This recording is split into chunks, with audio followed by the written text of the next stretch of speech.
Hello, you wonderful souls, and welcome to the Witch's Brewcast. I'm your host, Oh Hey Tracy, and welcome to my little cozy, sometimes spooky corner of the internet. Today we're talking Ghosts of My Past. I know I made that sound so much more dramatic than I had to, but really we're talking growing up in a haunted house, an experience a few of you might be familiar with. It's said children have a close connection to spirits.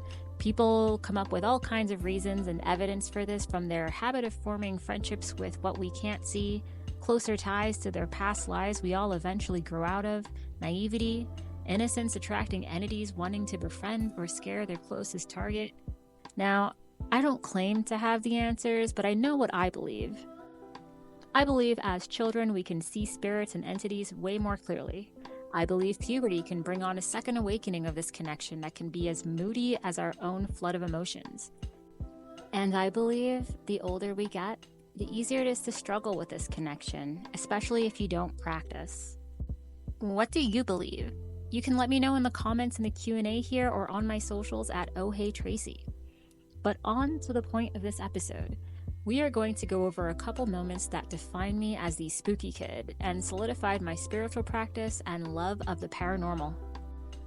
Now, growing up, I lived in a house that I don't even think was that old, to be honest, but for some reason it held a lot of energy from beings, some human, some not. One of my earliest memories involved the time my older brother had just gone away for college. Now, like many little sisters, I idolized my brother at the time. I thought he was the coolest person ever. So him going to college left a huge hole in my heart. His room was right next to my grandmother's room where I slept. One night I was in bed and it was pitch dark with just a little light coming from my grandmother's many nightlights, giving a soft glow. And suddenly, there he was, my brother.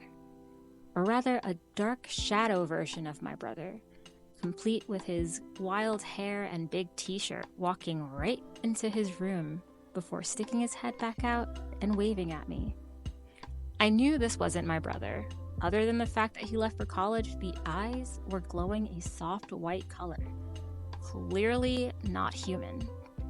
At that moment, I kind of just accepted this thing as a friend. I use the term friend lightly here because not all moments with this mimic were friendly, but to me it usually was.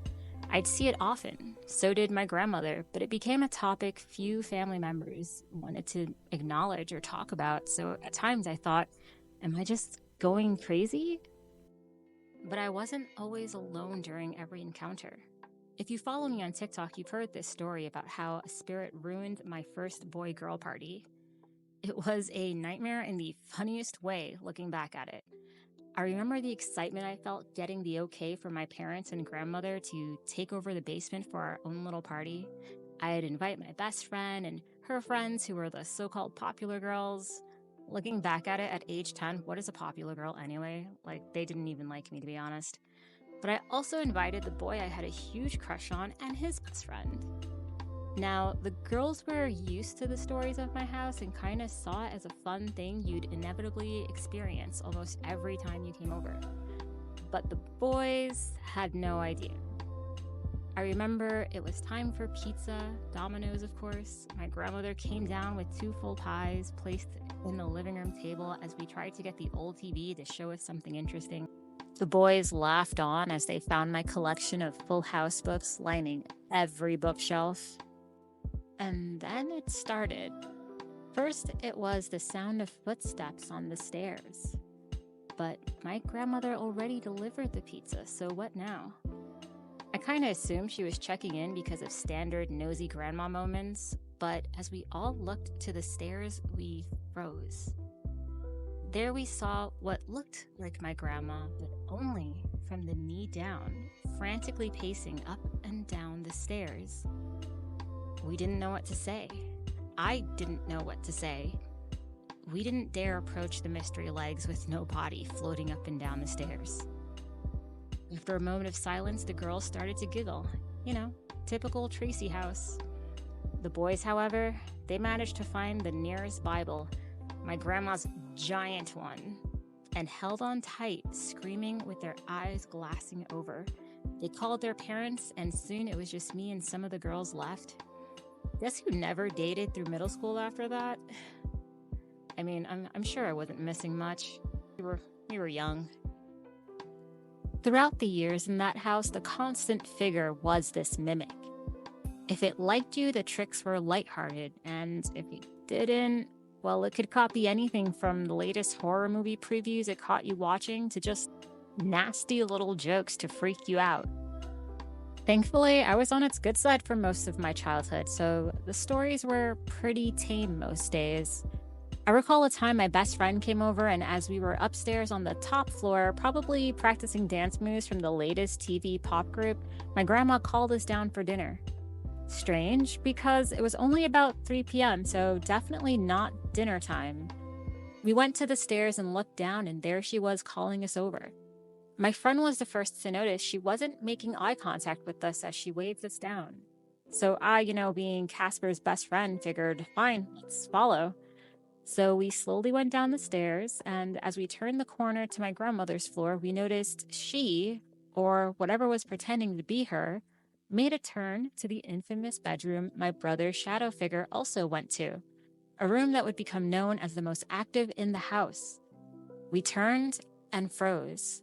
The figure suddenly was no longer walking in a human manner. Instead, it zipped between walls and in and out other rooms, leading us down the hall before finally making it to the room. My friend and I held on tight to each other and slowly walked over. Of course, as you'd expect, the room was empty, and my actual grandmother appeared from the kitchen asking why we were there at all. At the time, the room was unoccupied. There was no real reason for us to be there. It actually eventually became the first location I used for testing ghost hunting techniques with my friend using old school motion cameras and detectors. It was pretty fun times, actually. Years later, after moving out, family members started opening up more about the experiences they didn't talk about previously because they were scared. The children some saw in the driveway playing that couldn't possibly be there. The room and its horrors making us see things that terrified us. My sister recalled a time she swore the room was shrinking in on her, which made no sense. At some point, I actually moved into that room and experienced some of the scariest paranormal moments I've ever had. It seems the entity did not like that I no longer lived there at some point and was now downgraded to a guest visiting my grandmother. If you want to hear about the scarier moments, let me know.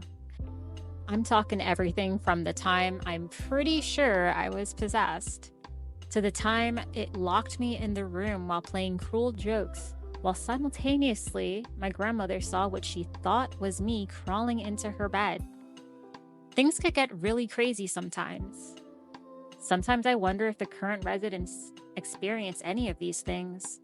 Sometimes I dream of going back now as an adult, better educated in investigations. But I'm sure no one wants to get the call, hey, I live there terrorized by a non-human entity. Can I come say hi to it real quick? But I mean, I don't know, who knows? Maybe one day they'll be looking for my services and I can investigate it to help them out. Now that's all we have today. But if you want to hear more, let me know. And I hope to see you again in the next episode. I'm your host, Oh Hey Tracy, and this has been the Witches Brewcast.